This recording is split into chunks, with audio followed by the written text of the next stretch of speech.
Mark, it's been quite a journey that we've had. It is. I feel like we've kind of had a relationship I do too. I do so too. far. It I've was like been, we started with the breakup. yeah, I know. Speaking of breakups, I'm actually really glad. So the nature of this podcast is I'm basically having these mini mentorships with people across these episodes. And I didn't know that I could talk to like my dream mentors, and you're absolutely one of them. And so Thank you so much. obviously I'm like very appreciative, and I'm even more appreciative that you sent me that little LinkedIn nugget right before we hopped on, maybe 12 minutes ago, because that's exactly the type of feedback that I'm looking for. So before I get into like the things I thought I was going to start talking about, let me just read this, and I quote, "You've got everything, three everythings right, but you have the wrong brand idea. All those everythings might ultimately overcome or perhaps not. However, your brand idea is not a wind at your back. I'm not saying it's a fart either, but it's a headwind. Amazing prose. What does it mean?" uh, here's what it means for me. First off, in my world, everything's about the identity that your target audience wants to put on by getting associated with you. So we don't buy other people, other things, abstract ideas and all of that. We buy versions of ourselves, the self we want to be. And so when you're going into the world, what an agency needs is clients, right? Agencies needs other things. An agency with clients also needs talent, etc. But first and foremost, an agency needs clients. So what is the identity that prospective clients have to get for themselves when they hire you? And I think right now, clients want to view themselves as on the right side of change rather than on the wrong side of change, as being an essential part of the solution rather than as an expendable expense. I think they want to start to feel that even though the world seems chaotic and unpredictable, that they bring a sort of sense of clarity and focus, so that people can make decisions. And I think they also want to be able to take their reduced dollars and their reduced timeframes and turn them into solutions rather quickly. I don't think that this is a time. I don't think that this is a moment when the identity for most clients is about I'm a funny guy, or woman. I believe that the world needs funny advertising, although there may be some of that. My problem is not with your point of view, or with your science. I mean, I as you can see, some of my work is funny. Some of it's very funny. And I gave a speech actually once at I think it was a 4A's thing. My first slide was basically a picture of David Ogilvy, and it said, people don't buy things from clowns. And then my second slide, I didn't say anything.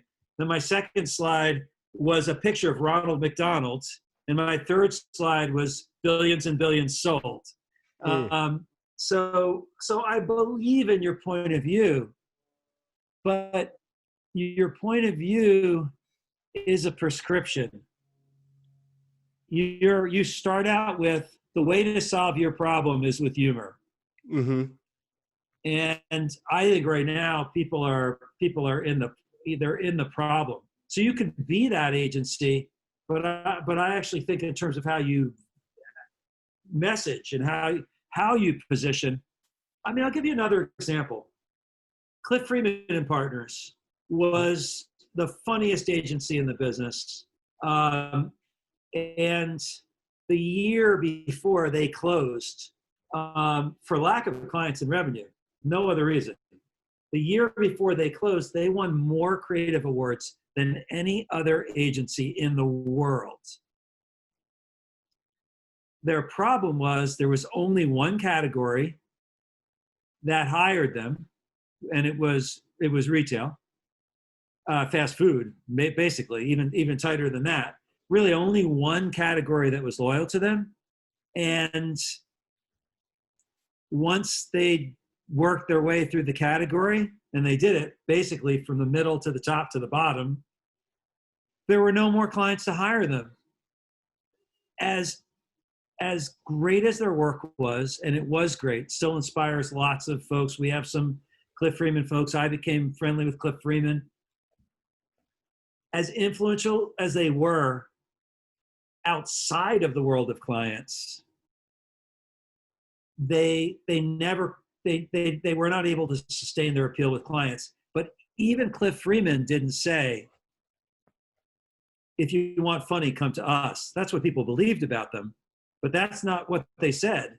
What they said was the same thing David and Goliath says.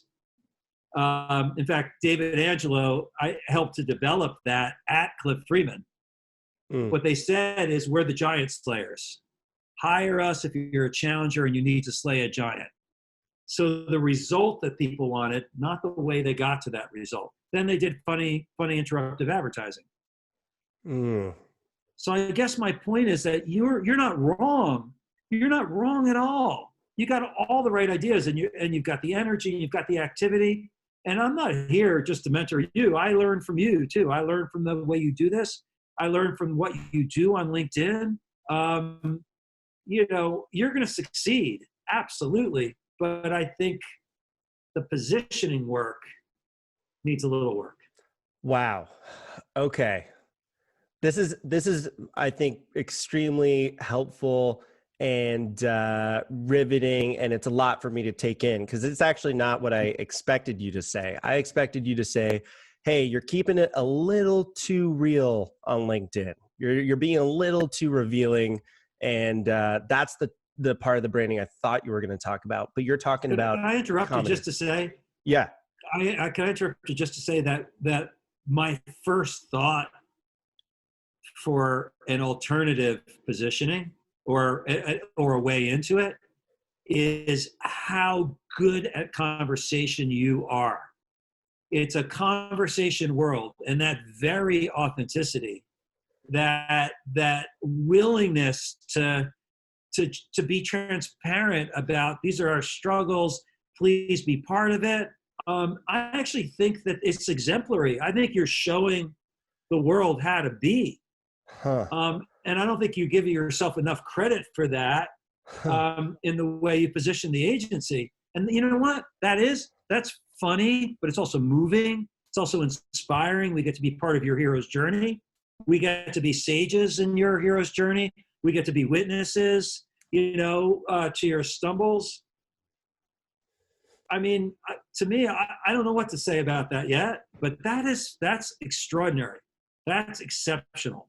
Oh, so the Tim brand's okay. It's just the agency brand needs a little bit of work. Okay, so a couple things, just playing devil's advocate, because what we're talking about is changing everything right here. So it's something I want to better. This is huge. I love that this is not going in the direction that was like, I got these questions, but this is amazing. So first, you're the first person that said that. Second, I think that you are making really good points that just totally blindsided me, Mark. But I think that, I guess the way here's why I ended up at Comedy Ad Agency, because our entire thing, to start was like unsuck your marketing and just kind of being like a little sassy. And then I changed to a comedy ad agency because I looked at the work that I had done. I looked at my background. I looked at my experience. I looked at what I liked. And I was like, why not try and own comedy? It seems like comedy is one of the biggest genres of advertising, one of the most effective. I don't have to provide science. People just get it. And it doesn't make me have to like have a website with a big headline that says we're innovative, challengers, all that stuff that I hated, and realized I was just sounding like every other small agency. And there really was nothing different about me. So it was a way to differentiate myself, because I thought that people, who wanted comedy would be interested in going with the group they're the best at what they do because it's all they do. We need the work to back that up. But to me, that just felt like a hook, like a compelling way in, that most people seem to be like, I get it, I love it. But what you're saying is compelling. Is it because you think comedy isn't the right solution for what's going on right now? Is it because you think that comedy isn't the only solution these people need, and they want to have a long relationship where there's a breadth of work? What is it? I think just to bring, sort of to kind of bring it down to earth in a few words, it comes down to your target audience. Agencies say, we need comedy for this. Clients rarely say that. They don't never say it, but they rarely say it. It's like agencies are general practitioners. And so agencies say, I need a specialist. I need somebody who's great at comedy. Find somebody who makes comedy videos. Let's bring in a comedy creative team. Let's, etc. Clients go to the general practitioner mostly. They say, I got a problem. I don't know whether I need calamine lotion, a shot, surgery, or a pill. I don't know. I'm not sure. I've got a problem. They go to the general practitioner. The general practitioner says, the solution to this is comedy, right? You need a comedy director. You need a comedy creative team. So my challenge is that you can be all about comedy. You can be, that's a distinct difference, and that's great. But how you package it for clients might be different than how you package it when you're reselling it to and through other agencies, which maybe you should consider if you want to be all about comedy. Okay, that's interesting. Who's my target? So the approach that we have right now of spamming people on LinkedIn, which I really, I don't know if you've read that post, but like, I do feel like I'm going to hell for that. Like, it's the worst. I hate when people do that to me, but it's necessary. So when I reach out to people on LinkedIn, I'm like, I could position in a way that's just like, whether your problem is, your branding or making sales, for the most part, it's at the highest level, the same challenge that almost every brand has. And comedy is the best way to handle that because of this. So what if instead of them having to come ask me, I come tell them, I know what your problem very likely is, and comedy is the right way to handle it?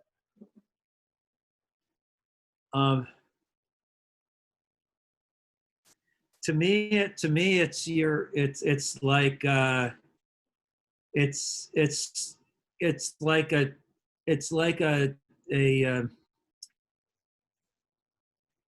it's like a doctor with the big scalpel hanging out front. It's like, hey, look, whatever's wrong, first off, I don't have to look at you. I know what's wrong. And secondly, there's just nothing like surgery. Like, there's just nothing like it. It's too much. It's too, you're giving, and all the, it's so interesting because what's great about all these, about your brand, I just go back to, why does one of the best salespeople on LinkedIn not have enough clients? Why? You're one of the best salespeople on LinkedIn. You've engaged people in your conversation. I'm connected to like 35,000 people, but I've done 2 podcasts this year, and I'm on yours. Why? You're super compelling. Why aren't you selling? Why aren't you selling this agency? Because I don't want you to tell me my problems. You know my problem. You don't know me. And I don't want you to tell me your solution until you know my problems. Oh my God. I don't know if I'm fighting back because I don't want to have to redo everything, or if I'm fighting I back don't think because you it. do. I don't think you do have to redo everything. It's packaging. Hmm. It's packaging. Okay, so let's say I go back to the drawing board. I come up with an idea of how to package it. You're not that busy of a guy, right? So if I sent you a LinkedIn message and was like, "Hey, I think this wrapper might work," would you take the time to just be like yes or no? And I could. Oh yeah, for you I would, sure. Oh my God, Mark. All You right. do it Well, 100 times, and you do it 100 times, I'll respond 100 times. Absolutely. And I suggest you test as well. Um, there is. I mean, if you don't want to change anything, here's one thing I would test. Instead of telling people that comedy is blah blah blah, you've got a relatively small target audience of people who already believe that. Go out and look for people who believe that. Build that community.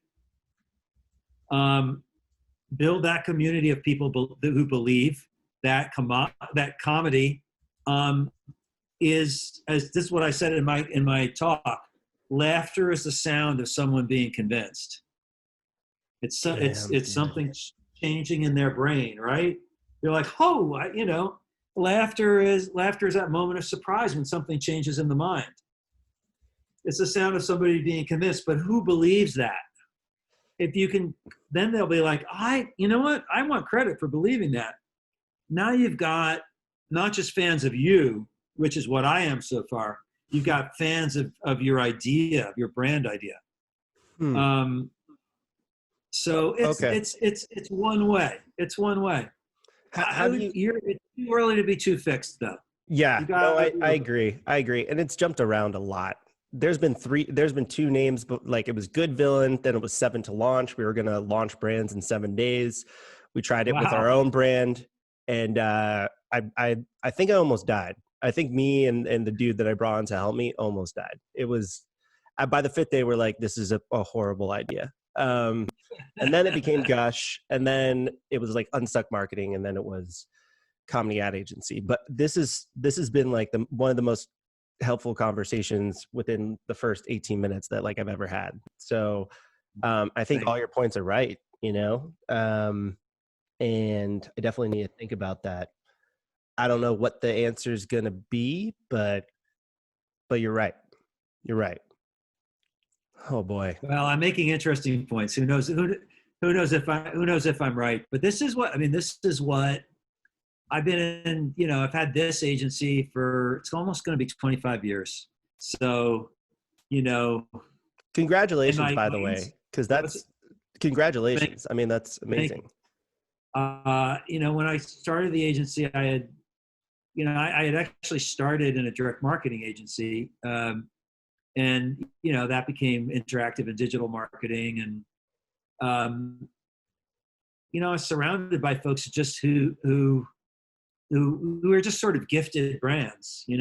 AT&T would come in, and you do the direct marketing or you do the digital marketing or whatever, and so they kind of looked down at charisma, creativity, comedy, and brand. And I was like, I could beat that. I could beat the living shit out of these people if I could just with brand ideas, like just connect them to the work, and then the work would work better. So I just gravitated to brand ideas. Why do people buy what they buy? Why do they prefer what they prefer? And how to do brands. So for me, I'm a creative guy by background, but brand strategy is really my secret weapon. So we're talking about what I love to talk about. But I felt number two companies like HelloFresh become number one companies like HelloFresh. Number one companies like Weight Watchers fend off challengers. I won't give them any time right now and stay number one and grow. Got to work with a lot of founders. I worked on the first social network. I don't know if anybody's ever heard of it. It's called 6 Degrees. No, I thought it was So Friendster. the first, maybe that was the first successful one. The the first bank card, the first delivery from the internet to your door site, Cosmo.com. So many firsts where we just, and the question always is, how do you position this? How do you, what's the most important thing for connecting to your target audience? What's the inspiring idea that's going to just make this connect? Because when you have that, everything you do in marketing and sales just works like 10, 100 times better. Wow. So talk to me about, because at one point, I don't know how similar the position was, but I think you were like, what, 33? I tried to do some math yesterday when you started. Yep. Okay. So what gave you, like, so you were just like, I can do this better and I'm going to start an agency, and you found a partner and like day one and you went out and started it? Yeah, I'm told that I'm told it's both highly unusual to be an independent agency under the same ownership for as long as we've been, but also I'm told it's super rare to start an agency alone, or as with one owner, and have it succeed. But I actually did those things. I'm glad I didn't know that at the time, because I like you, I seek advice, and I just, I definitely, I had a lot of therapy, but I basically had entrepreneur disease, which was, when I fell in love with an idea, it just seemed so easy to me, Mm-hmm. like, oh, this is going to be easy. I'll start an agency by myself. But I wasn't completely by myself. I had Ben Rothfeld, who was, was very early in his career. He was a strategist, and his parents. So he was the first employee. His parents had a condo on Lower Fifth Avenue near NYU, and that they weren't using. They were living in a house in New Jersey. So he said, "Hey, we could start it over there at my parents' condo." So 3 months later, with all the Apple computers going up and down the elevators, the co-op board kicked us out. We had to get our first real offices. Oh man. I had been at Kirschenbaum and Bonds, which became Kirschenbaum Bond and Partners, and then Kirschenbaum Bond, Senecal, and now it got merged and has a whole other name. But it was the most honest, edgiest, best agency for at least 3 or 4 years in the 90s. I was there for 3 of them. I led and did a couple of really iconic campaigns there, but they were great before I got there. And, the little part of greatness that I was able to contribute is as nothing compared to how great the stuff that they were doing there at the time. It was, I used to bet before servers, we had sample closets, and I literally would go into their sample closet every day, like people go to a chapel, to look at the work, to think about how could my work be that good. They're the ones who launched Kenneth Cole, with no shoes in the ad. This is old, but Imelda Marcos had 8,000 pairs of shoes. She could have at least had the courtesy to buy a pair of ours. Dan Quayle, the vice president, Don't Forget to Vote, VOT, and on and on. Like it was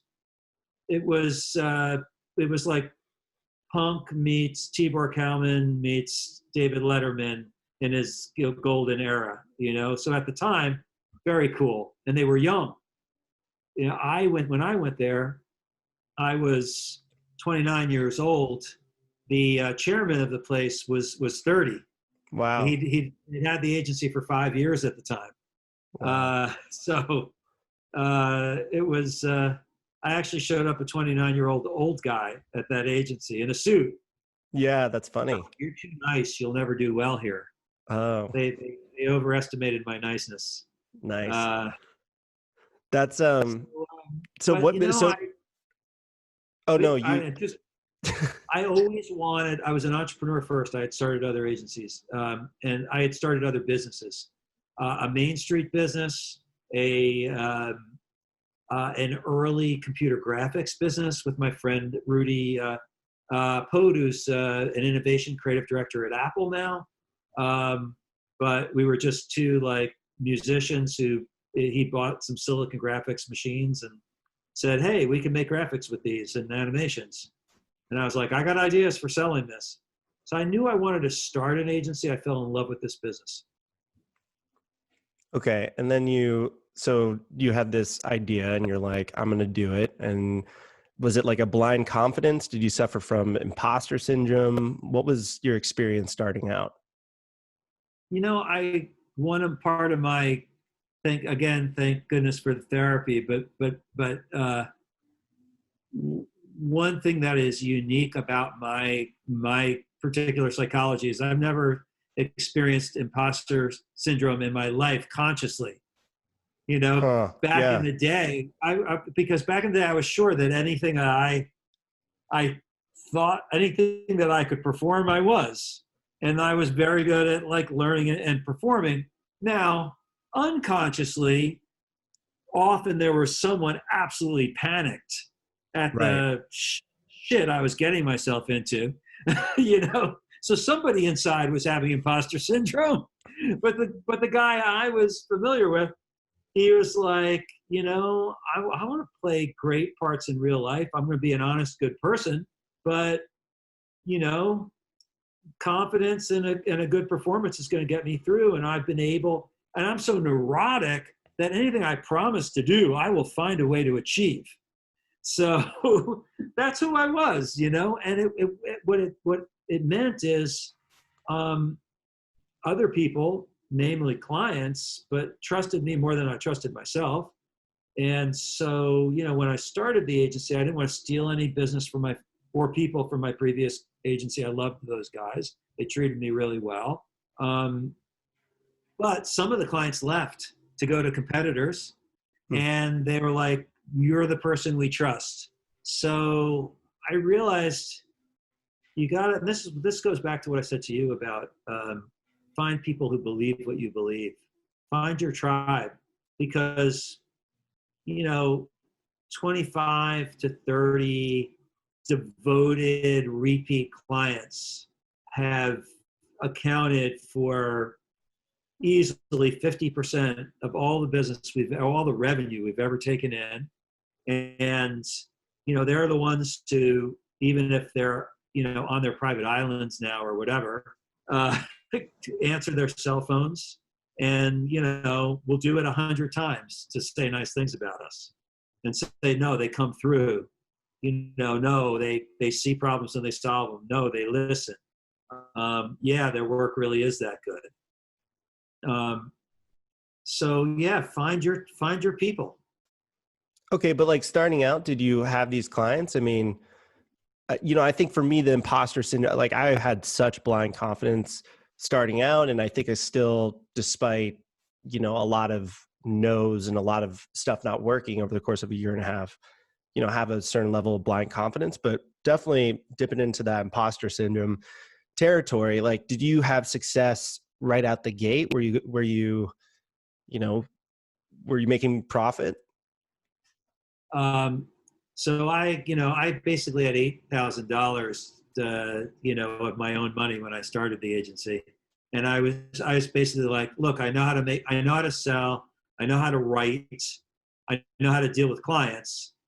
I can always freelance. So that's what was in my head. That's where my head was at. So I had no clients when I started.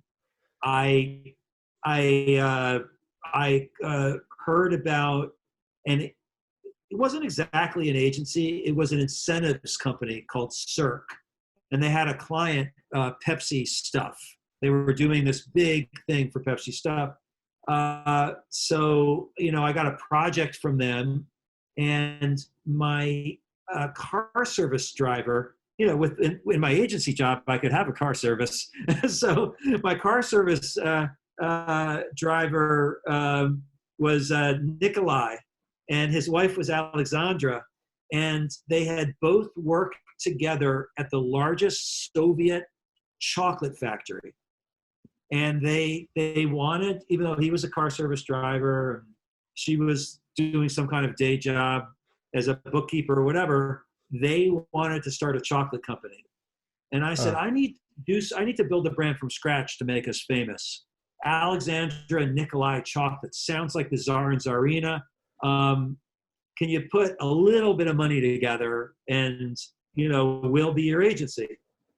So there was no money. There was little to no money in that. About 2 months in, I got a call from one of the biggest clients and most successful clients I worked on at Kirschenbaum, Leslie Ducker Doty, had run the Advantage Card, the Citibank Advantage Card campaign at Citibank.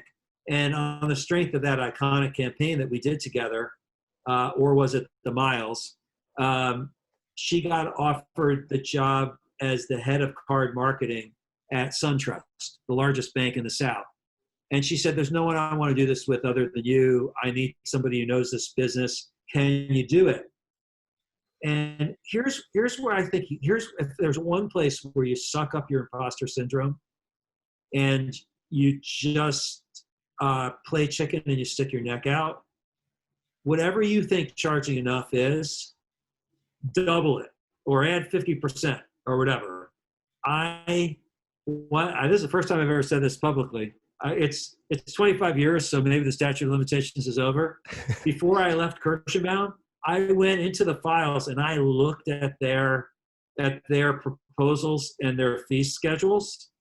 And I promised myself that when I got a real client, I would charge at least 125% of what they would charge, even though they were a 300-person agency when I left. Because I said, I'm not going to go through all that work to get a client and then not charge enough to make money.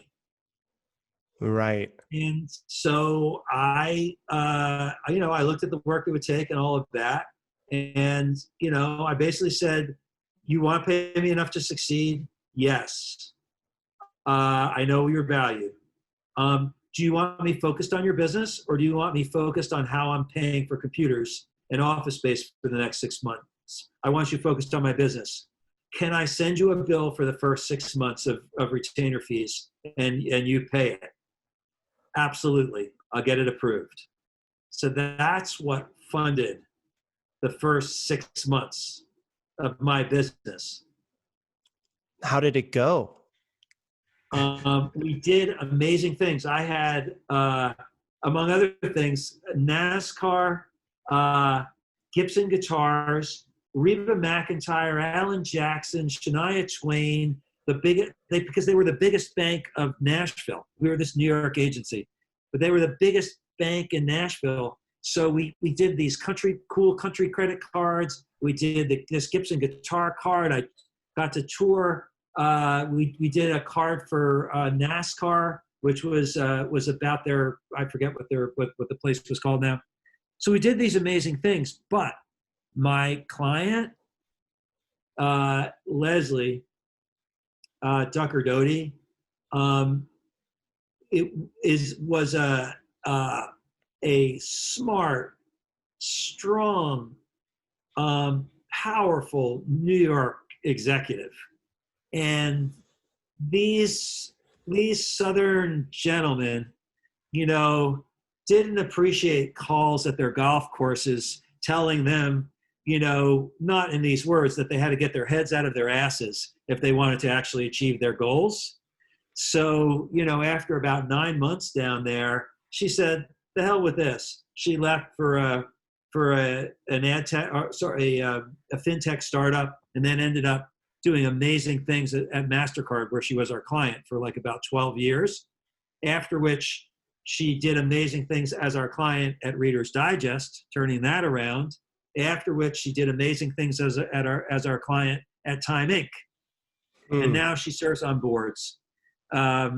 So that's how it went. So we lost that client after she left, and we had every month we were either making $70,000 in profit, or we were losing $70,000, and we literally could survive for about 6 to 8 weeks. losing that money, during those first 3 years or so. By the end of the third year, we were the hottest agency in the country. We're the fastest growing, because it was a dot-com boom, and our work was seen. We were winning everything. I was on the cover of 2 magazines. Internet Week was one of them, and we ended up, $14 million in real after pass-through revenue, gross profit, 114 people. We've after the dot-com bust, we shrunk dramatically. But those loyal clients and those successes, they brought us through, and we've come through these recessions and difficult times always stronger. So, given what's going on right now, have you seen a dip in business? Have you seen opportunity that's popping up?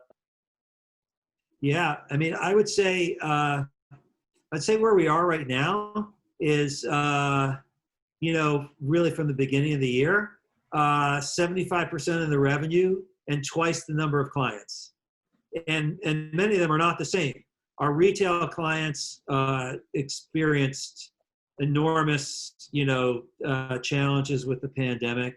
All clients did, but the most experienced financial clients problems. So, we had some clients that just, went to zero. But our focus is on inspiring better decisions and more empowering habits. And, so a lot of what we do is in what we call healthy, wealthy, and wise. So wellness, like Weight Watchers, think about connected exercise, mental health, etc. Wealth is really, entrepreneurship, self-directed trading, investing, all of that stuff, and then education, where we do a lot as well too. So, I mean, people need this stuff now more than ever. So there's really been growth, but we have to do more for less. So it's been a very, very challenging time for managing. I also love this. I love operating in a remote Zoom world where like-minded people can connect and inspire each other and make things happen. I find it's been actually better for internal management than the conference room ever was. I agree. And it allows, it's great. Like my operations guy is on a road trip, I think from, I don't know. I don't even know where he is right now, but nobody is working in the same place, and that's accepted. That's okay. So it's given me a lot of flexibility with who I'm trying to bring on to help build this. Okay. I think one more question before the last and final question, which is a exciting one. You were on the pitch. You were on that show. So first of all, what was your experience like? And did you work with that client that you won? Well, tell me a little bit about what your experience was like and. I will do. I hope we're going to make room because I want to ask you a couple questions about, for example, who your target audience is. I think we could solve a lot more here. I could go on, but you know what? Give me a quick little bit about the pitch. Yeah. No, give me a quick little bit about the pitch. If you're open to that, that's huge for me. We actually, before the day that the New York Times carried the story that Donald Trump was going to do Survival. Was going to do The Apprentice. My dad sent me a note that said that asshole stole your idea, because a year before that we got all kinds of press for our idea, which we created for our agency. It was during the dot-com bust, so a recession. Just to brag that we were hiring, we came up with the idea. We which was our log line was Survivor Indoors, and it was called Account Executive Survivor. Huh. And we had candidates living in the agency. We shot it all as a reality show, even though there wasn't that kind of reality TV show, and it was awesome. So I loved the whole I loved playing with the whole genre, and we had done other things like that, building that Crunch Fitness brand, which was really iconic for us. I love that whole concept, but I had turned down a bunch of opportunities. So we were known as because of that amongst that community. But I turned down a lot because reality TV is about things going wrong, and great business is about things going right. And so I felt we had to be very strong in order to be ready. And also we'd have to be willing to be totally transparent about where we are and what we were, and actually emphasize the drama. And so we needed both the right show and the right time. And when the pitch people sought us out, it was both. I felt like we got nothing to hide here. Yes, we're quirky and, and interesting, which is great. I knew where the drama was. I pointed them toward Ruth. Ruth and I actually had a great relationship, but she was the performer long before she ever got into the business, and she knows how to, she knows how to do it. We're not working together anymore, but I love her, and she's a genius. But it was exhausting because they were with us morning, noon, and night on the train coming home, and I was just so, you could hear my voice. I'm like Bill Clinton. My voice is scratchy, and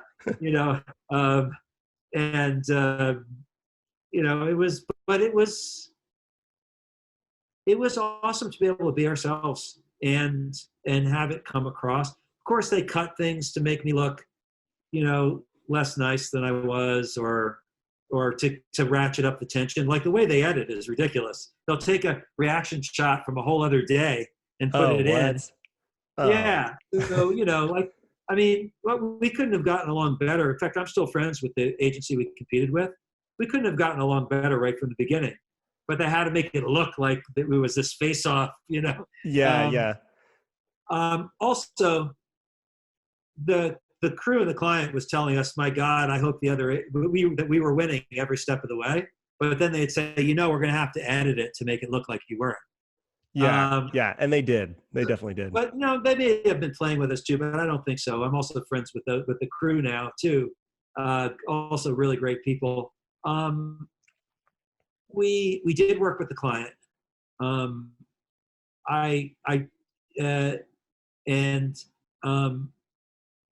The Chris Birch, the billionaire behind that place,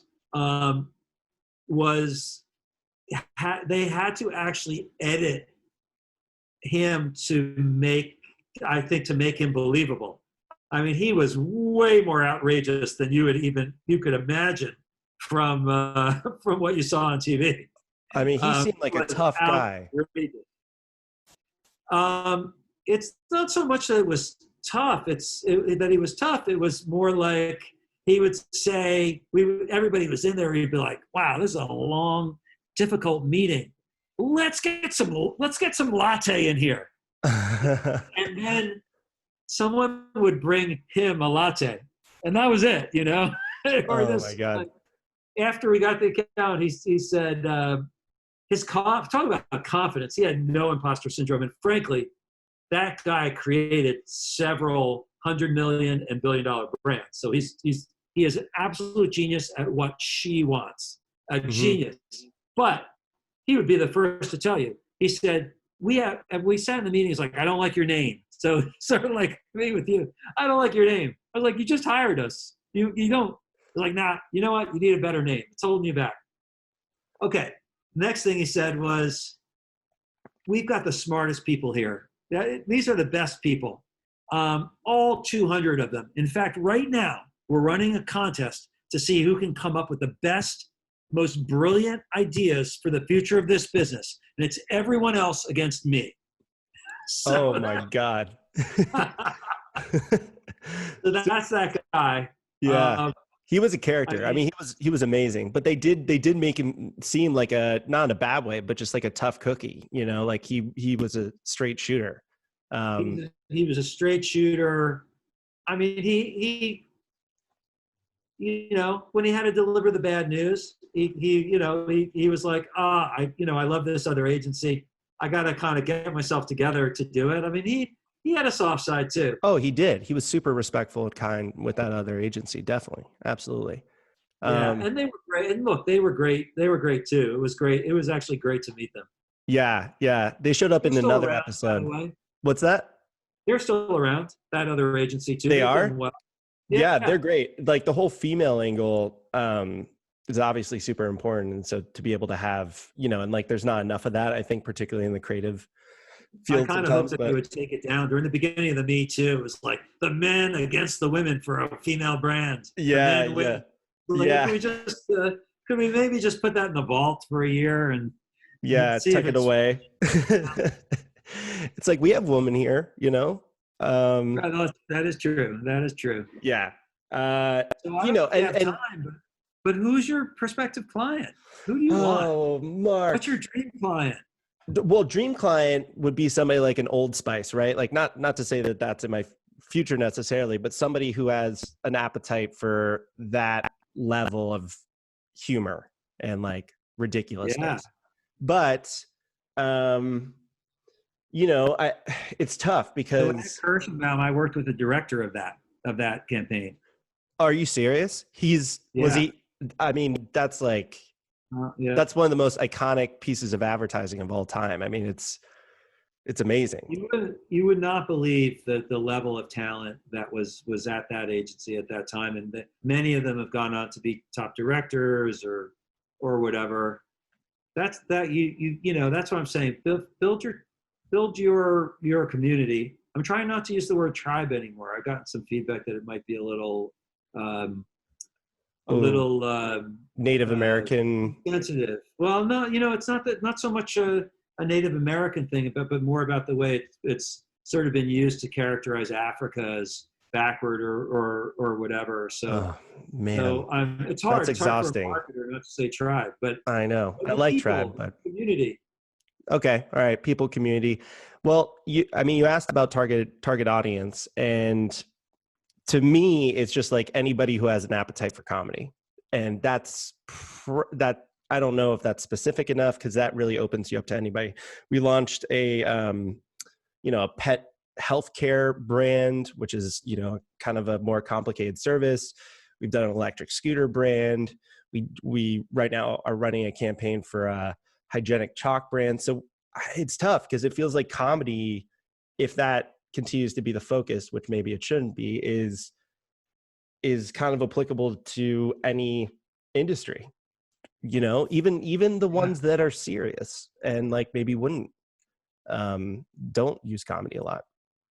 Yeah, I think there's the benefits. I mean, if it's a serious industry, you stand out, right? Exactly. And I kind of go back to where I was and just say like, I old one of the things about that Old Spice campaign was its surreal hilariousness, right?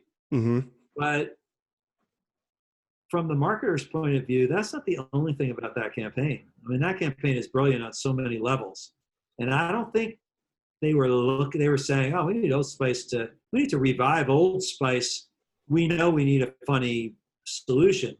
I think what they needed, they said, we need to break through. We need to speak to a new generation. We're pre-P&G. We got to get our benefits across, but we got to do it in a way that really feels now. And, we've got our executive creative director, Paul Fix, is one of the main, was one of the main copywriters behind The Most Interesting Man in the World. He worked on that campaign. In fact, he even ghost wrote the book. So, I mean, look at that. I mean, that campaign was funny. It was insightful. It was iconic. You know, it was just, it was more than just an approach. It was a solution. And so Mm-hmm. I think I'm not saying don't be about comedy. I'm saying, how do you market comedy? You know, like they used to market milk. Milk is good for you. And then, Goodby figured out, no, milk is absolutely essential, and you better have it on hand. It's absolutely essential when you've got peanut butter on the roof of your mouth. It's Mm. absolutely, I forget the other situations that it was essential in, but they changed. They didn't. It's still milk, but they changed the way they marketed it, Hmm. and that's what made all the difference.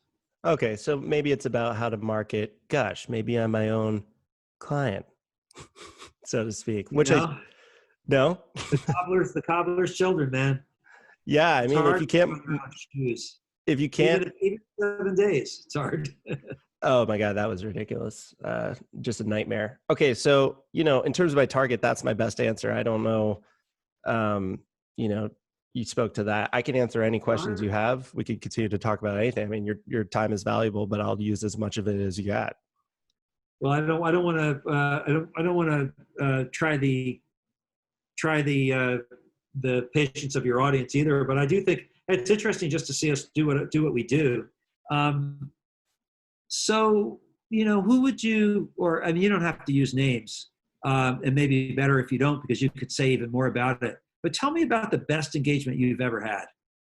For one of the ads that we've done, Or yeah, or clients, like what clients and the engagement, like what it was like to be hired, what was the scope that you were given, what was the how long did it last, how did they pay, was it a project fee or a monthly fee, like all of that stuff.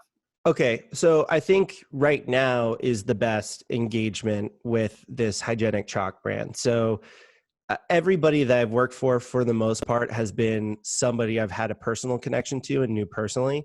So this is, the guy that founded the company was the best man at my older brother's wedding.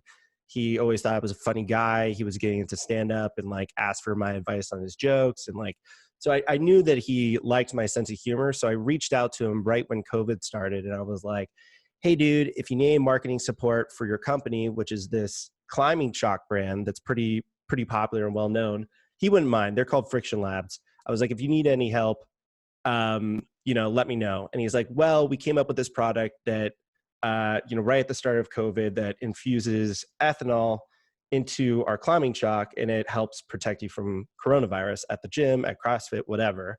And so if you have ideas of how to launch that, let me know. And so I came up with a campaign that was basically called the new normal. So it was about positioning the chalk as, the new normal for gyms or the new normal for climbing or whatever. But the execution of it was, confined to what you see in the background right there. I built a green screen and like got lights, and, nobody could come in here. So I filmed myself against a green screen and then edited 3 hero spots, one at a climbing gym, one at CrossFit, and one at gyms. And the entire concept was, it was this dude who was able to go work out in these places during quarantine because he wore this chalk. And he's just talking about, I can be here, look at this chalk, da da da da da. And he's pretending to like climb walls and, pump weights. And it's so clear he's not there. It's so dumb. Right. It was a creative way of being able to, do something during quarantine. And so they were really happy with that. We're also running the media. So part of Gush is like great media, great creative, like just together, just me and this media whiz work together. I tweak things based on performance. He tweaks things based on like different creative ideas. And it's just an ongoing retainer basis. So that's $3,500 is what we got away with. And that's $2,000 for the media, and then $1,500 for me to continue to manage this campaign. So far, I've made 50 pieces of supporting content. So it's big, and I've just made as much as possible. The total, cost of, or the total amount that I made initially was $9,000. So that was to make what was 3 hero videos, buy the stock. Like I made like literally 40 to 50 pieces of content. And yeah, now we're running the media. And then I just had a call yesterday where he asked me, he's like, hey, what else could we be doing right now? And I'm like, yeah, I'd love to come back to you and let you know. And so now my job is to think about, okay, should we do an influencer campaign? Who do I need again? Can I do that? Should I get somebody to do that for me? Can we do a contest? What is it that we should do to help sell more of this chalk, to expand, to make this, climbing brand a fitness brand, because the market opportunity is not with just that. It's with, anybody who works out can benefit from this. So it's really just, this is the best example of it because it's the first retainer client, however big, and it's the first client that wants to increase the scope of a project. So I know that was a long answer, but that is the best engagement. Answer. Thank you. No, thank you. Thanks for giving me insight into that. What I would say is that this is an opportunity for you to build a case and build a case and work that shows what you do and what you can accomplish in building this brand. I could be wrong because the world's changed in all of this, but I just have to speak from my own experience and realizing there may be limits. I'm not a futurist, but you can't build an agency on those kinds of numbers. Absolutely not. If you can get $9,000 up front and $3,500 a month, and build a case that can get you $90,000 up front and $15, $20, $25, $30, $35, $45, $50,000 a month. Now you're really starting to build an agency. Now, I'm not saying you can't have. There are agencies that are built sort of service as a subscription. They figure out how to make money on the first $10,000 a month, and that's your basic. We come in, we shoot, we do all the videos and all of that, but they sell upgrades from there. So that's a model. So I would say one thing to be thinking about, and I'm sure you are, is what's your business model for scaling this, and how much are you going to be in the center of this? If you're going to be in the center of it, then I think it's increasing the value or your ability to monetize your own effort and time. Mm-hmm. So do you get a piece of either? Do you get a piece of the success either because as success grows, the media grows, and you're getting a piece of the media, like a percentage, or do you get a piece of the sales related to the things where you're doing the work or in the work? I think really thinking about your monetization, about how you make money out of this and what the model for that is, could make a huge difference for you. You're creating valuable content. You're building a community of people who are into that, and maybe you're becoming a celebrity and an influencer a little bit as you do it, and that's okay. Yeah, I mean, like fame is, I'll take fame. So that's where I'm at. And I definitely know that pricing is a part of it. And you're absolutely right. You can't build an agency off of those numbers 100%.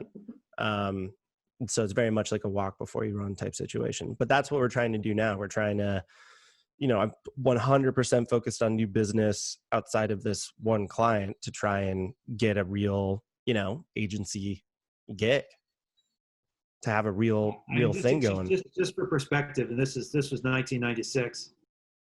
I insisted that Alexandra and Nikolai, like a car service driver and a part-time bookkeeper, come up with $25,000 up front to do that campaign.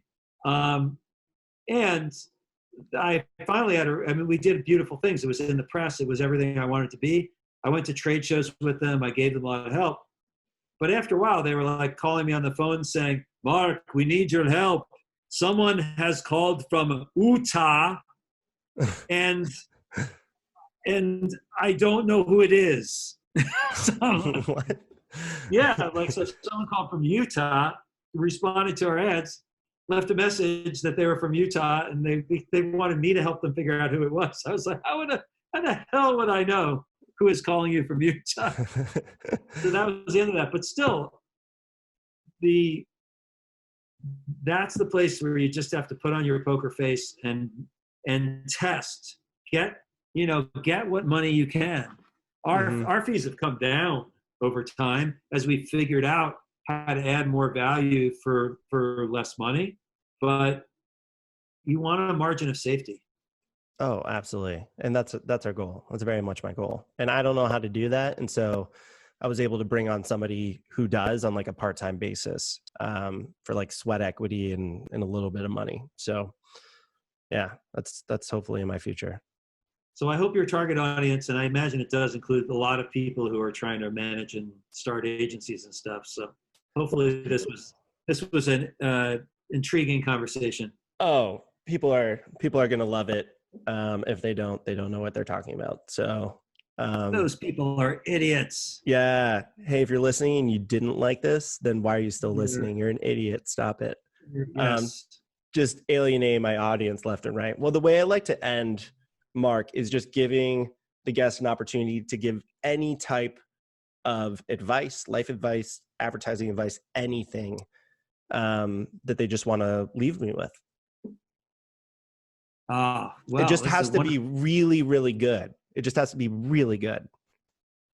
I'm gonna give some advice to your target audience, and I think you're overhearing this advice. Probably might be the best gift that I can give you. Someone told me when I started the agencies that everybody wants to be your first client. Nobody wants to be your third, fourth, or fifth client. So the beginning is actually easier than a year in, or 2 years in, when it's like, well, in the beginning, it's like, yeah, I want to get on this train. It's new, it's fresh, and all of that. A year or two in, it's like, I'd like to see you have more track record before the middle is not as interesting. So here's what I would say. Those clients who had the vision and the self-confidence to hire us in those early years when there wasn't any reinforcement from the broader world and it was just what they felt was a good fit, those clients that hired us then made their careers. They made their careers. I mean, I have